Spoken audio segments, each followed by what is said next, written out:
You're listening to With You Podcast, where we talk about real relationships and life transitions. I'm David. And I'm Tara, and this season we'll be exploring marriage. Yeah, we'll be hearing couples tell their stories from different ages, stages, and backgrounds. And we all have a lot to learn from each other, so let's get started. Sounds good.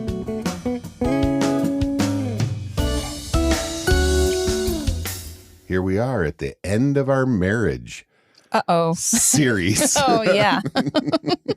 So it's been a few weeks. Yeah, so we just got finished with our series of 10 different couples from different ages and stages listening to their stories. Yeah, it's been fascinating to hear just the things that are different and the things that are the same. Yeah, so if you're listening to this and you haven't listened to all marriage stories, we recommend you go back and listen to them. Yeah, just stop right now. Turn it off. Turn us off. Yeah, so we talked to people all the way from a young couple who was engaged to be married and who are now married since the taping, all the way up to our last couple who was have been married for almost 62 years and everything in between. That's remarkable. I mean, it's just an amazing span of ages, stages, and what was the third word we used in there? Ages and stages. I don't know, but they're all in different places in the where they are in their relationship, but they all had some similar things to say about what works for them. Yeah. Was there anything that jumped out at you?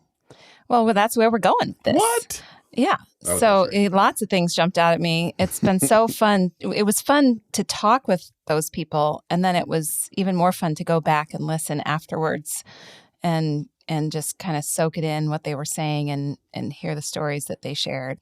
In case that you're still listening and you haven't listened to all the couples talk, we're going to distill it down. Yeah. So this is our wrap up. So this is we kind of went through the stories as they went along and gathered since there were 10 couples, our top 10 things we've learned about love through those stories.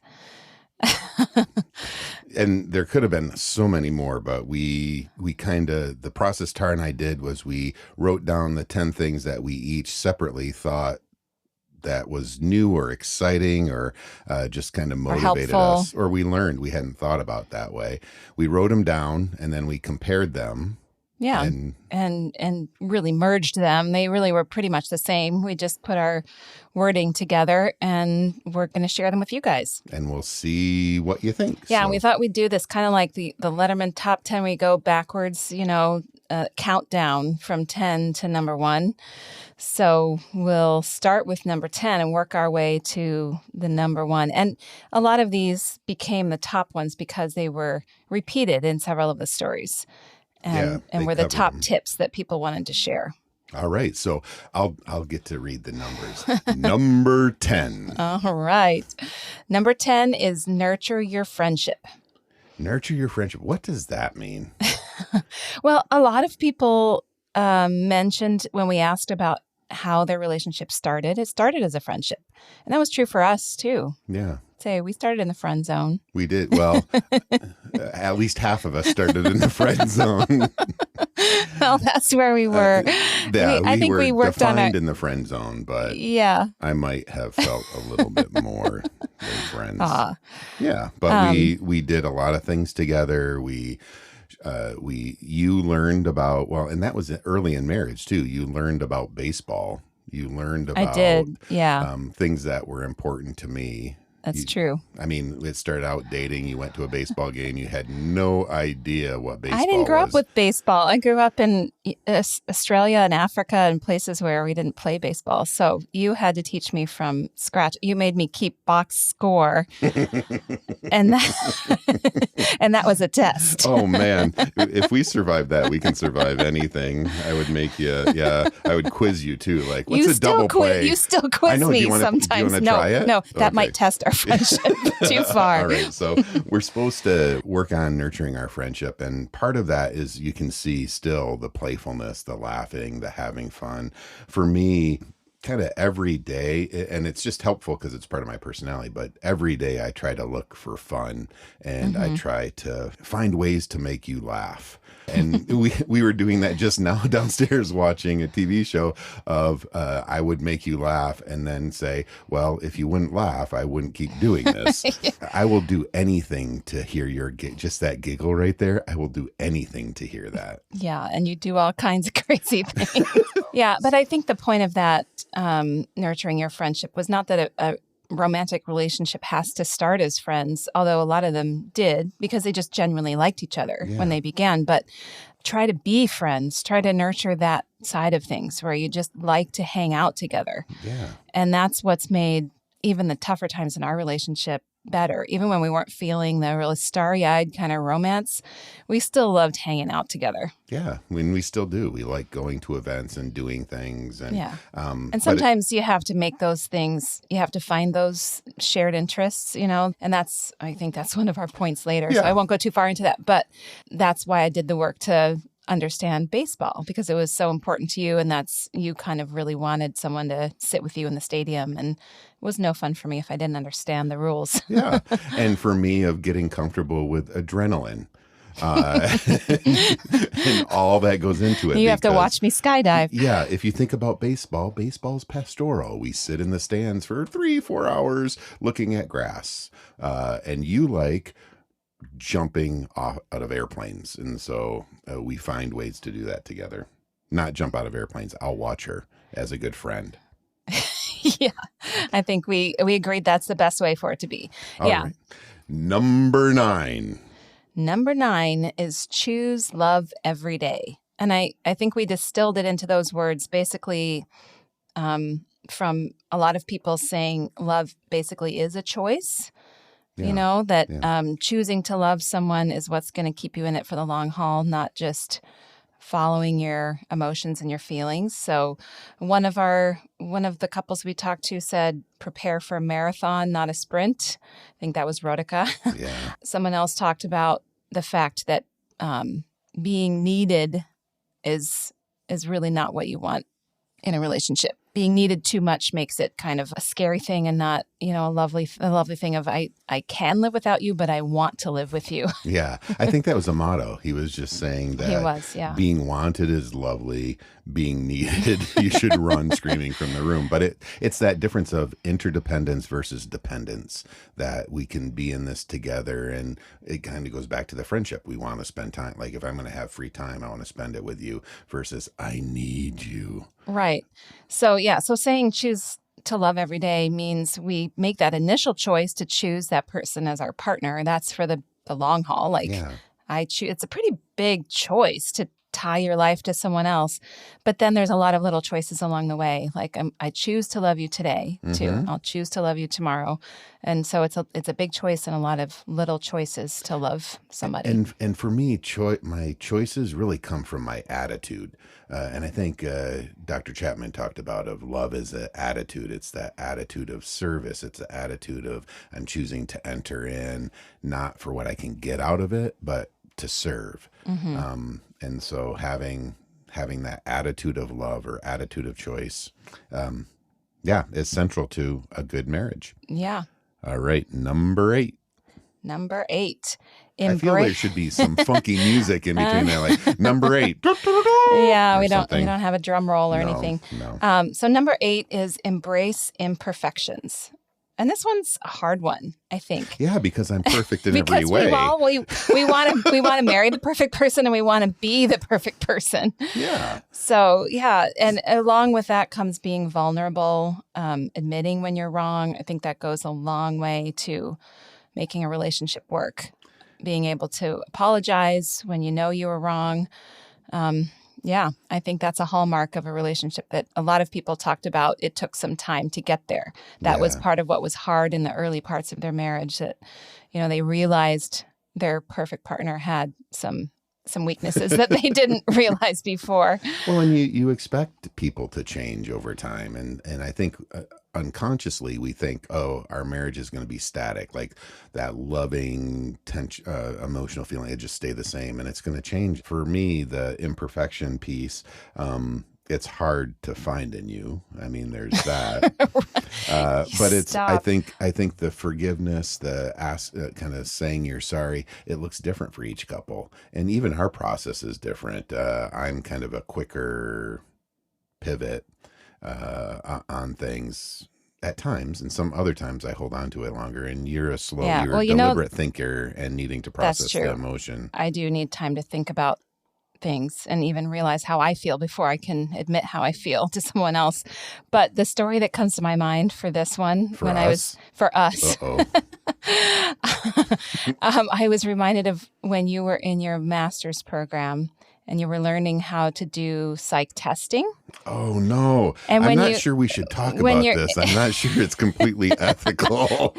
are I you wasn't sure? licensed. No, I wasn't You licensed. were It's fine. you were in a class and you had to find a guinea pig to do your psych Yeah, testing that's on, right. which should have been not your new wife. Yeah, no, it should. So if you're out there and you're a young clinician, don't test family members. Yeah, I but decided we didn't really know anybody we else. didn't. We were in California and So didn't know you anybody. did, I forget what else, but It you was did the IQ test Yeah, it on was the me. IQ test. That I didn't do any of the other pathology that created ones. some big tension because I was afraid you were going to find out I wasn't that smart.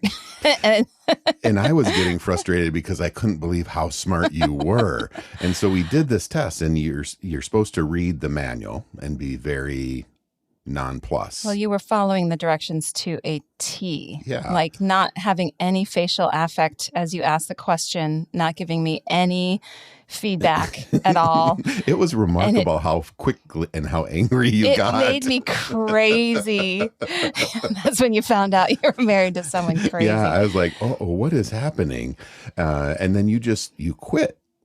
Well, some of them I wouldn't even answer because Yeah, no. I asked a follow-up question and you said something like when that we watch this show called Taskmaster, yeah. they say all the information's in the question.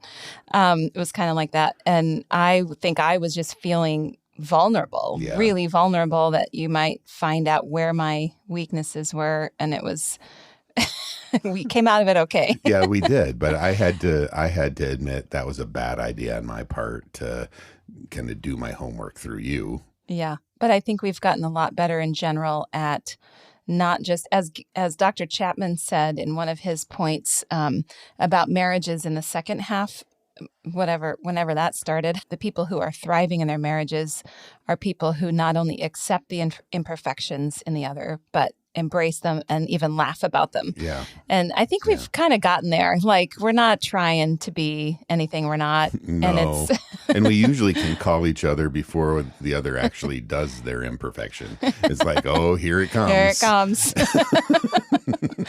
But I think the other piece of that is the positive part of being vulnerable in our imperfections, of like really opening up. And that took a long time. I was pretty closed down, partly the same way you were talking about the test, of not wanting you to see that I wasn't enough for you, or all the kind of voices in my head that are saying you're not enough, or you're not making enough money, or you're not doing what you should be doing.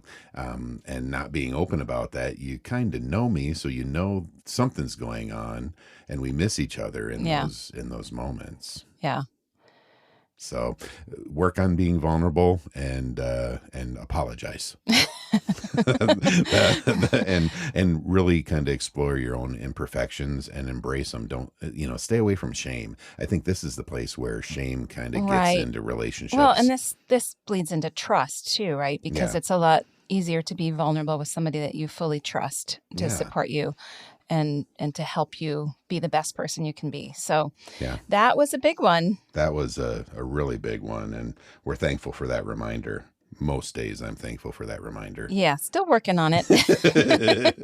All right, number 7. Number 7 is prioritize the relationship. And I mean, that sounds obvious, but it really can become, a relationship can become on the back burner as you get into the busy stages of life. And I think Shaka and Moses, our very first couple we talked a lot about that and how they turned things around when they spoke honestly about how they were feeling about things getting too busy and the relationship not being in the front.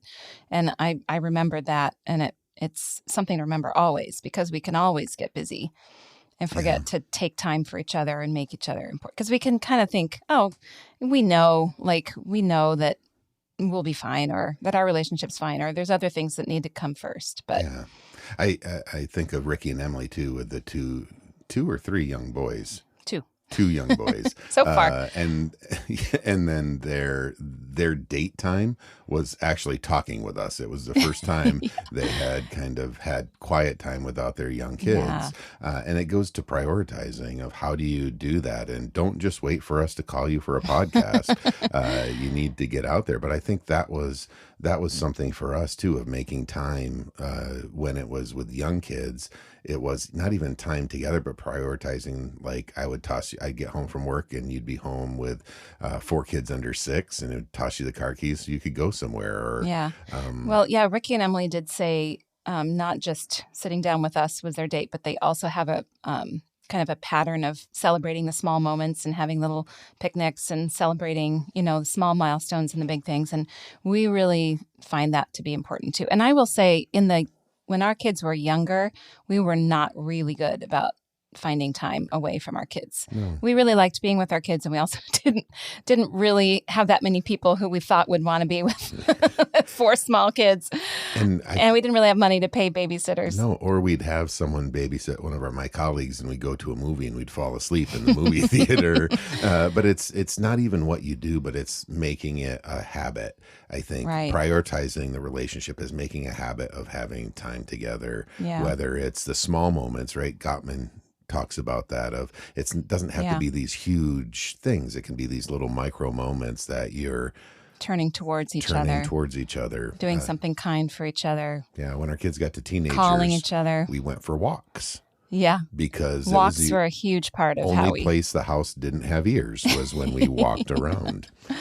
So I think that's something that's vital in marriages, and that we heard of the intention of prioritizing, the difficulty of having that space, and then finding unique ways that fit with your life stage that you're at, and career, and how much support you have around or you don't.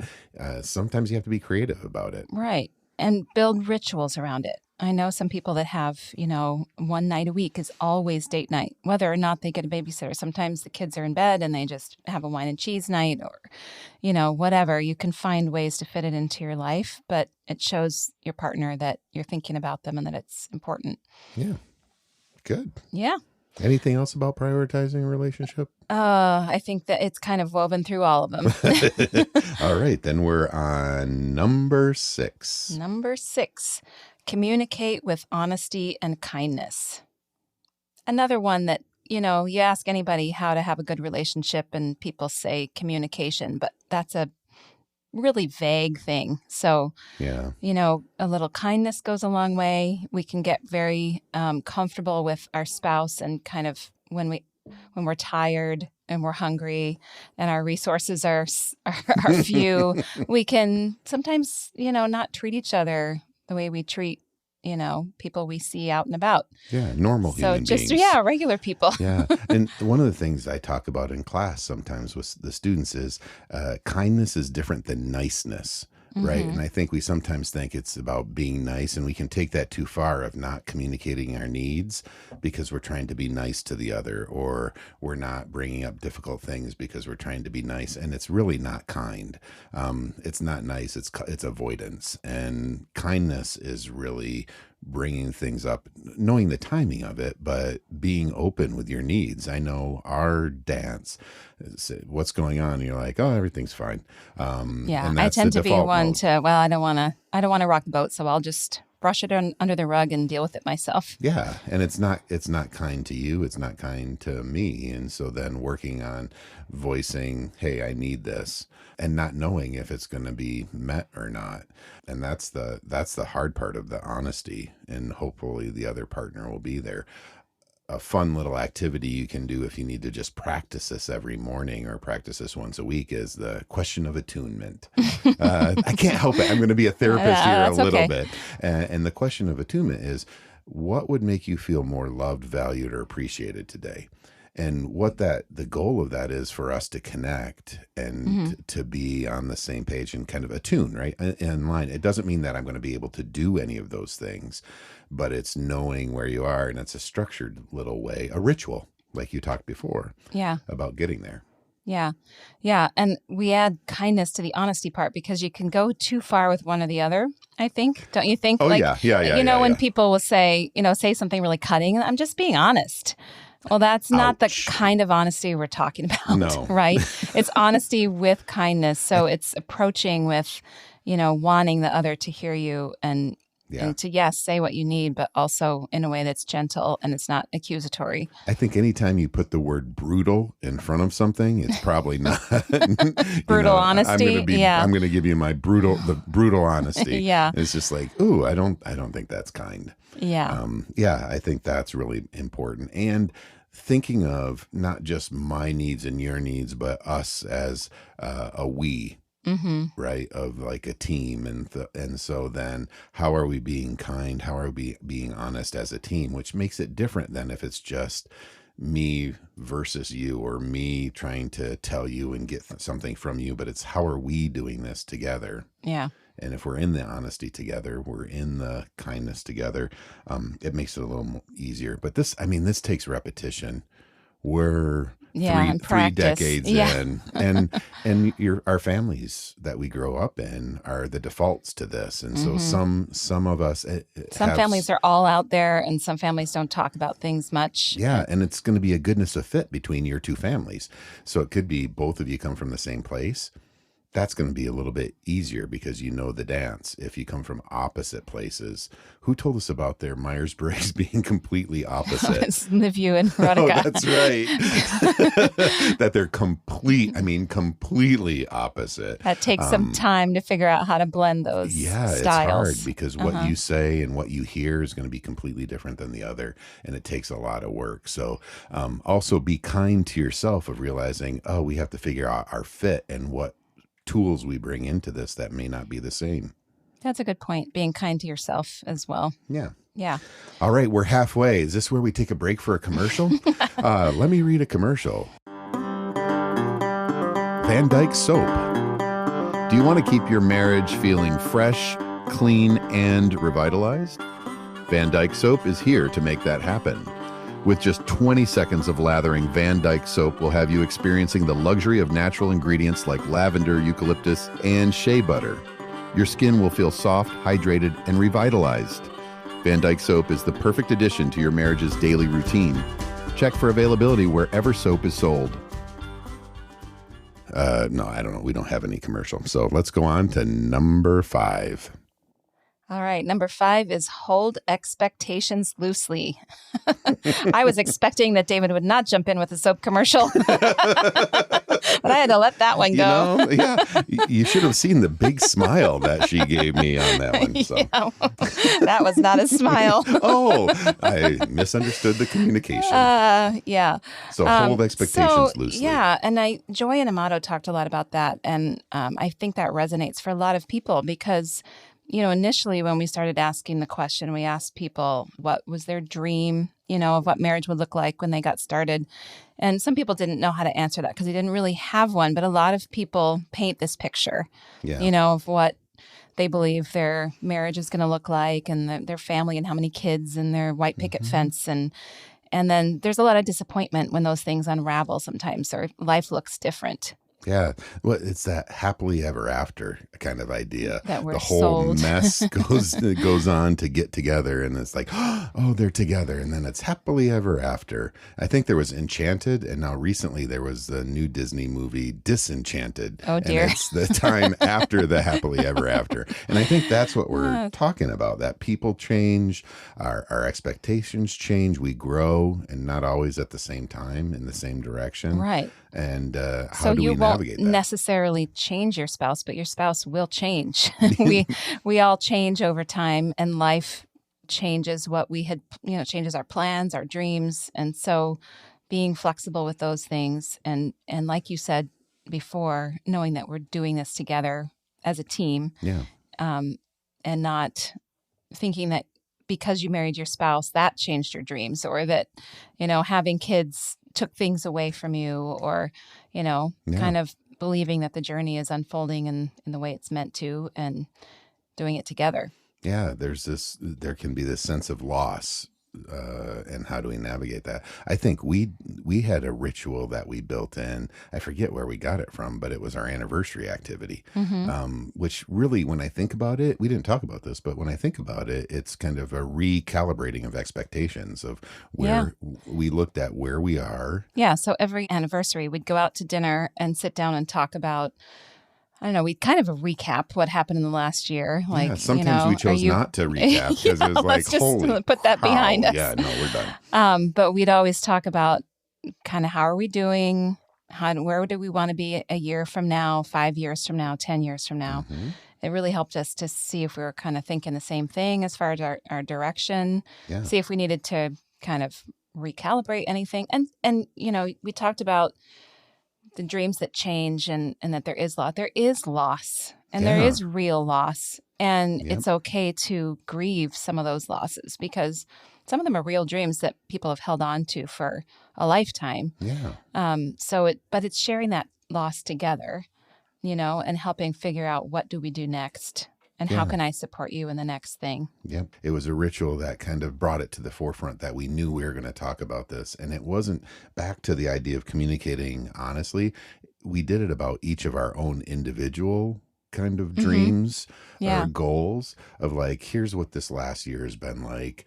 Here's my individual goal for next year, for 5 years, for 10 years. You would talk about your individual goals, whether it was professional, personal. And then we'd talk about what are we looking for in our relationship? And so we would kind of do all three of those things, it was interesting. And we kept, for the first 10 years, we kept track of that. We kept a notebook. And it was fun to look back Honestly, and see. I don't even remember writing that down. Oh, you don't remember? I remember because I was like, this is weird. Why are we writing this down? But on our 10th anniversary, I remember we looked through it, and it was remarkable how some of the things really came true over those 10 years we had. It was a lot easier in the first 10 years because you were on the grad school track, and we kind of knew when you'd graduate, and those were milestones that we knew were coming. Now we just are like, how do we maintain our sanity? How do we our timeline has gotten different, and I think that's an expectation too. We don't do 1, 5, 10 now. Yeah. It's more 1, 2, 3. But it's a recalibration, and that's, I guess, we want to give permission to ourselves and to you all to hold on to expectations, but hold them loosely, like have them and have something to look towards, but don't live for the goal. Have the goal to be a target, but don't live for it, because I think then you make compromises that may not be great for you in the process to get to that goal. Yeah, I think one of our key components has always been structure with flexibility. Yes. Do you remember when our goals almost changed drastically when we were in California? We were in California. You were in your master's program. Oh, I do remember. Yes. And, this is kind of. Is that going to make you sad? It'll make me a little sad, but it's a good story. Well, your boyhood dream was to be a baseball player, which is kind of you even felt like it was a baseball player, a major league baseball player, a big time professional, making money playing baseball. Yeah, but you knew even as a boy it was kind of one of those pie in the sky dreams. Oh, you're not looking like you know.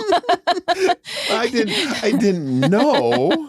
I thought there was a chance that I could be Alan Trammell. I wanted to be Alan Trammell. Well, I don't think you did Detroit anymore by the Tigers. time I met you. No, by the time my hopes and dreams were broken by the time. Oh no! Around baseball. Yes, around baseball. But I didn't know I caught on to something else. How deep that dream was until we were halfway through your master's program. Yeah. So we had picked up from Chicago and driven across the country to Pasadena, California for your master's program. And we're living there. And an opportunity arose. 1994. And any of you baseball aficionados know what happened in 1994.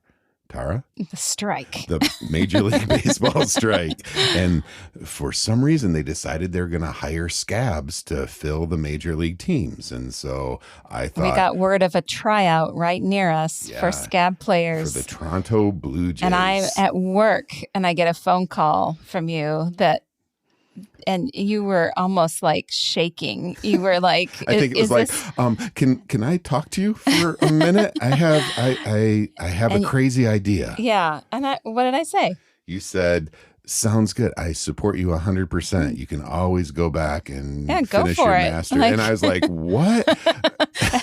and you're like, no, try out. And I was like, okay. So I was ready to drop my education and the next day go try out. Now, for those of you that don't know me, I'm not always the best with understanding what date and day it is. So I kind of got all excited to go to the tryouts, and I had missed it by a day.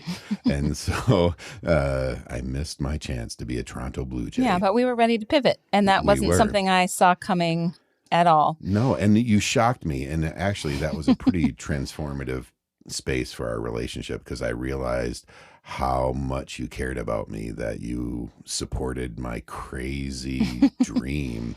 And it just made me love you more. Well, you never know until you try. Yeah, and or try and then get the date wrong, and or just know you could have. It's fun to dream about that too. Yeah.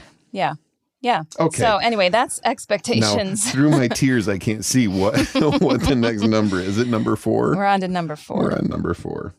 And this is completely different. Number 4 is give each other space.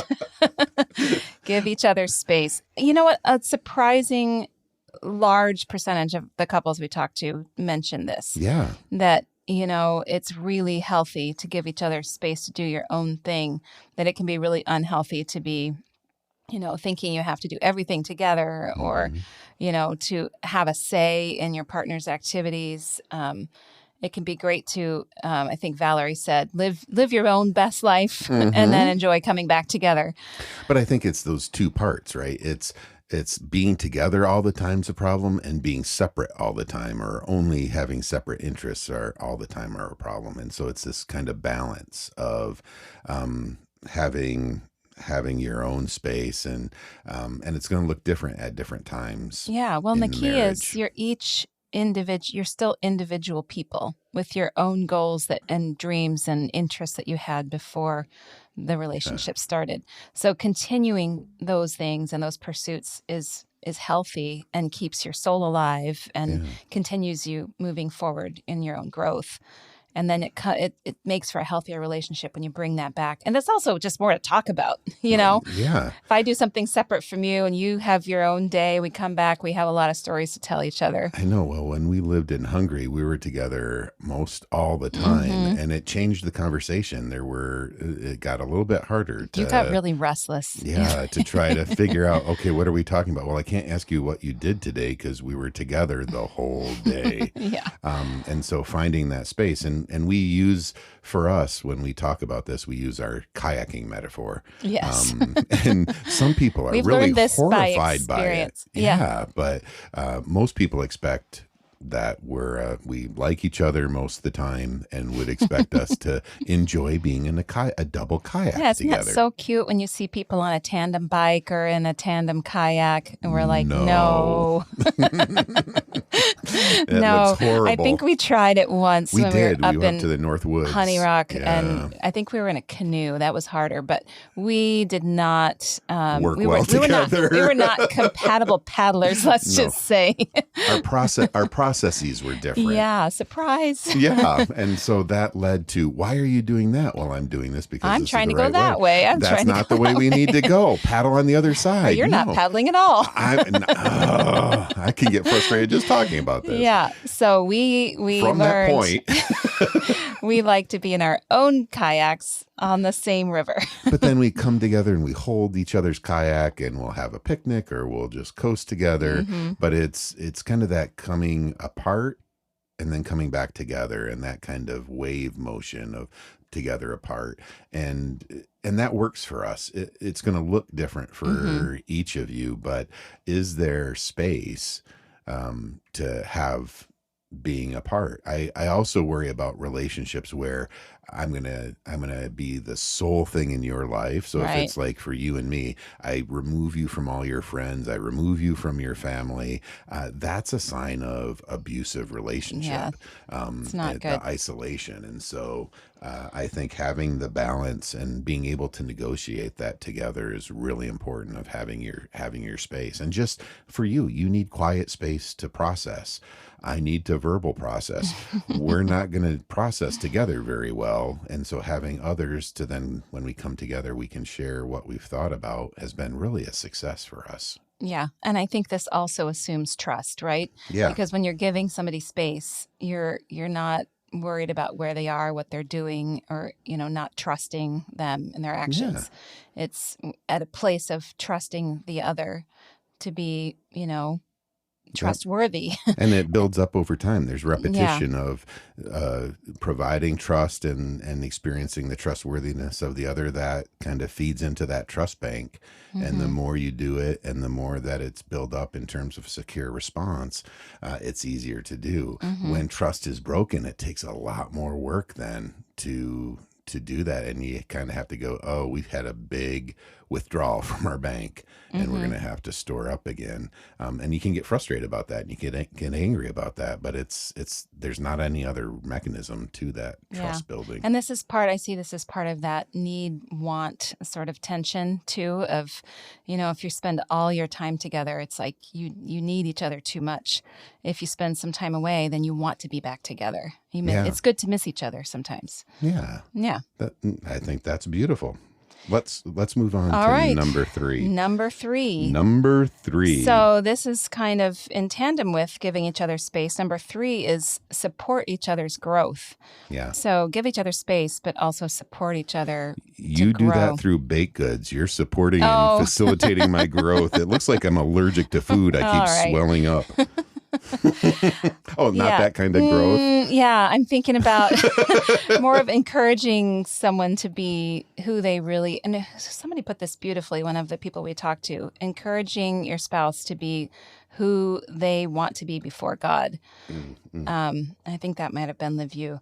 But a lot of people said something to that effect of, really, we talked about that other person's dreams and goals and being the biggest cheerleader for your spouse. Yeah. And you've always been that for me. You always cheer me on, even when it's skydiving and you hate it. You're It makes me sweat go do it. just thinking about it. But yeah, in starting my business and a lot of the things that I do that, aren't always easy on the family, you cheer Yeah. me on to do those things because they give me joy and they've helped me grow and learn a lot. Yeah, and it's a mutual support. I received that back too in terms of career and parenting, and I think that's the career parts. I think for us were easier. It's the parenting decisions sometimes is harder to support if you see things needing to be different. Like you had an assumption that I would be a pushover as a parent when I we were did. first married. That's not the way it went. No, and having to support like if I would get a little stern or get discipline-y, if that's a word. Yeah. And you wouldn't correct or undermine, but then we would talk afterwards. So you supported me even when you didn't necessarily a united agree. front for the kids. A united front, and then we would talk about it. And I'd say, "Ooh, that was a little harsh." Yeah, and then I would go back to what was the forgiveness imperfection one, number 8. I would go back to the imperfection of going, oh yeah, that kicked something up in me, or I could have handled that differently, and then we can kind of loop back and do it together again. But that's supporting growth too, of like trusting in the parenting moment. If you're a couple with kids, of seeing the parenting process differently.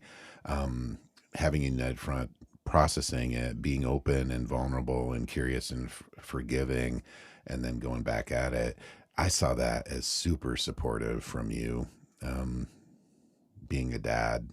Yeah. So I think professionally in that relationship, it's central to what's kind of built trust in our relationship. Well, and there's a lot of ways to support each other's growth too, even if it's just a hobby or something, like something that your spouse wants to do that maybe is not your favorite thing, but supporting that person to pursue their things that give them joy and help them grow as a human being. But especially, I think, personal development. I think, when you live with somebody and you're a teammate of somebody, you have the most influence on them in the deepest part. You know each other the best, Yeah. and you have a lot of influence in what you support and what you encourage.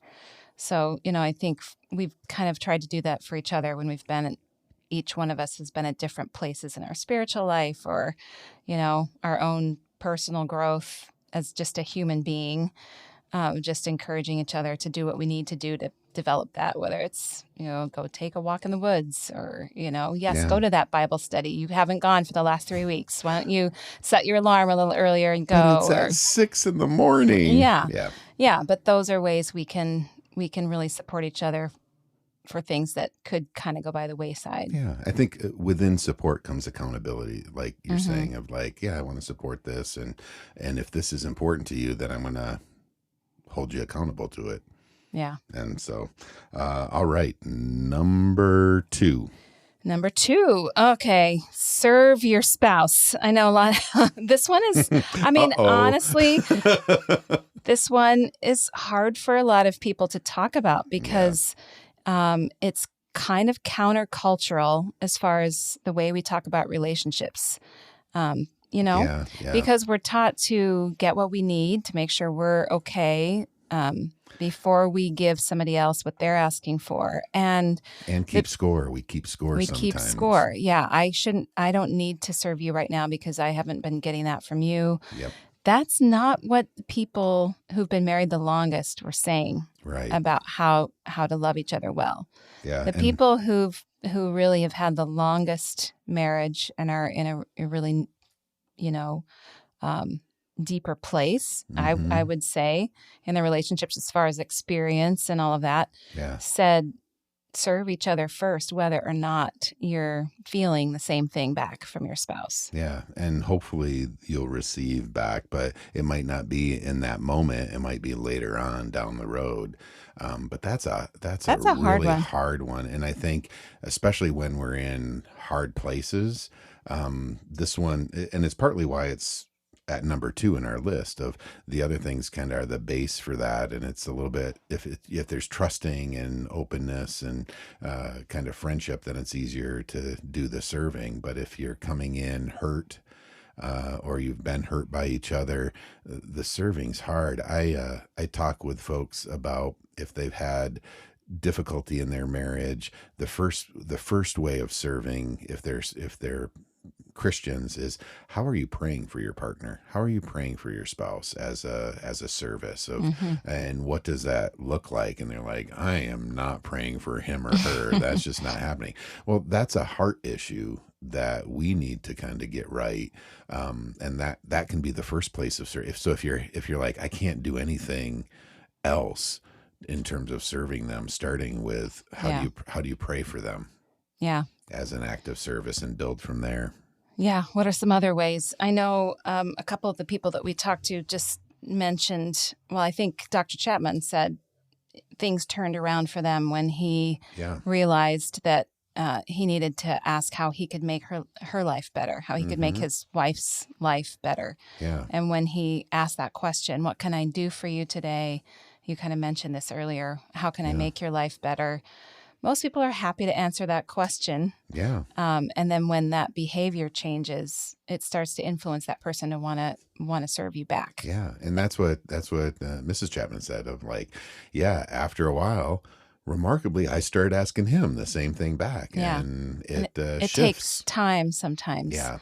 So you have to not go for the moment. Like, are you serving just so you'll be served, right? And I think for us as Christians, there's authors that talk about Christian families, Jack and Judy Balswick, and they talk about you need both sides of it to serve, but also allow the other to serve you, because sometimes in our faith, it's like, well, we do. And it's like, oh, no, I'll just do that. Well, saying no means there's no space for the other to serve. And that's true. Some of the service is being open to having a need and asking for what you need.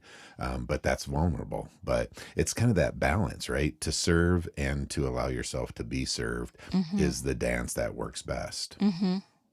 Yeah. So, all right. So do you want to do the recap like they do on that late night talk show host? And then we get to the drum roll on number 1. So, so number 10 was? Nurture your friendship. Number 9, choose love every day. Number 8, embrace imperfections. Number 7, prioritize your relationship. Number 6, communicate with honesty and kindness. Number 5, hold expectations loosely. Number 4, give each other space. Number 3, support each other's growth. And number 2, serve your spouse. And that leads us up to the number 1 thing we've learned about love and marriage. Put God first.